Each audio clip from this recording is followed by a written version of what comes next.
She knew how. She just hadn't come to terms with it and wasn't sure she ever would. But she had to try. As hard as it was to accept, this was her new life now, for a little while at least. September, 3 years ago. No peeking. Mark's hand rested gently across Nikki's eyes.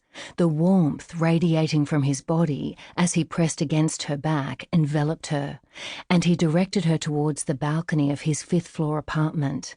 Their apartment. "What's this about?" she laughed. "You'll see." A warm breeze hit her as they went outside. The rumble of the constant traffic below, the music of early morning. "Okay," he whispered in her ear. "Open."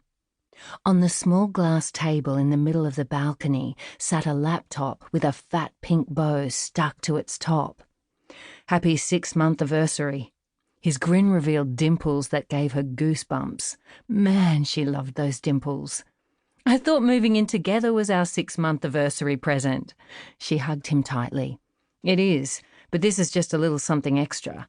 You can't keep using that dinosaur you call a computer. Not if you're going to be a serious writer." A serious writer. It was all she ever wanted to be, and she'd finally written something that looked like a manuscript, but she couldn't seem to find her flow to finish it. The story she'd been working on the last 12 months had stalled, and she couldn't find her way out of the funk. "You'll get there, Princess." He kissed the top of her head. A tear slipped down Nikki's cheek. "You'll get there." Her mum's favourite phrase. "Hey, it's okay." Mark wiped the tear away. "I know you miss your mum, but you've got me now." "I know." She was so grateful for Mark, every day. But nothing, no one, could replace her mum. Joy and heartache fought within her.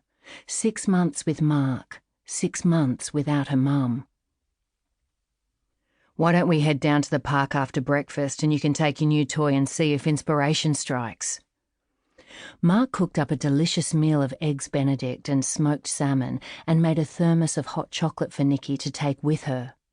In the shadows of the skyscrapers, they wove their way through the grey streets of Sydney's CBD, past the businessmen in black suits, until they reached the green solace of Hyde Park. Middle-aged men rode their bikes at top speed along the paths, and women in their activewear pushed expensive prams as they sipped on organic decaf soy lattes. Nikki had stopped going to the cafe on the corner of the park where the barista would frown down at her for ordering a full-cream hot chocolate with extra marshmallows. Moving in with Mark to the slick suburb of Surrey Hills, thick with its fashionable cafes and bars and boutiques, was going to take some getting used to. When they got to the middle of Hyde Park, Nikki set herself down on an old wooden bench under a large Moreton Bay fig. Dark green leaves dangled on grey branches hanging from the trunk, which melted into the ground in ribbons of tall, thick roots. Mark kissed her goodbye, put his headphones in his ears, and continued on through the park to his office on Macquarie Street. Their usual Friday morning ritual. Only today, Nikki had her new laptop with her. Some days her fingers would float across her old keyboard, creating flowing paragraphs, her mind liberated of clutter, free to compose unhindered. Other days, her fingers would lie motionless beside her as she watched the passing ensemble of city dwellers glide about their day, oblivious to her scrutiny.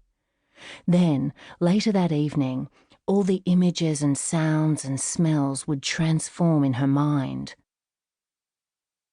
The old woman in her sunflower dress walking her tightly crimped toy poodle might become the nosy neighbour of her protagonist. The tall, well-built man shouting at his child not to run away might have just the right jawline or hairstyle her hero needed. The smell of vinegar on fish and chips as 2 black-clad teenagers strutted by might help set the scene of her fallen heroine's childhood home. Scenes that didn't make it into her current work were scribbled in notebooks under her bed, waiting for their story to be told. Lately, though, inspiration had been conspicuously absent.